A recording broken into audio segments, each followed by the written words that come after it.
গরিব হয়ে গেলে ভালোবাসা থাকে না, অসুস্থ হয়ে গেলে ভালোবাসা থাকে না। চোখের কোনায় যদি ময়লা হয় তো বান্ধবী তাকায় না, তোর চোখের কোনায় ময়লা।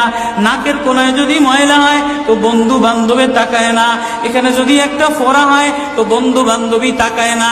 ভালোবাসা মিলান হয়ে যায়, অভাবে পড়লে ভালোবাসা মিলান হয়ে যায়, অসুস্থ হয়ে গেলে ভালোবাসা মিলান হয়ে যায়। আল্লাহ বলে, আমার কোনো অসুস্থ, আমার কোনো অসহায় গোলাম জামা ময়লা হয়ে গেছে, চাদর ময়লা হয়ে গেছে, হাসপাতালের কোনায়, হাসপাতালের ফ্লোরের মধ্যে পড়া, গার মধ্যে ঘা দিয়া ভরা, লিভার নষ্ট হয়ে গেছে, দুর্বল হয়ে গেছে, ওইখানে ডাক্তারও তার দিকে তাকায় না, ধনীরা তার দিকে তাকায় না, এমপিরা তার দিকে তাকায় না, কোনো মুফতিও তাকায় না, কোনো পীরেও তাকায় না। পীরেও গরিব মানুষের দিকে তাকায় না, পীরেও বড় বড় পোটলা মোসার দিকে তাকায়, ধনীদের দিকে তাকায়, বড় বড় হোমরা সোমরা নেতারাও ধনীদের দিকে তাকায়, কাটিং এর দিকে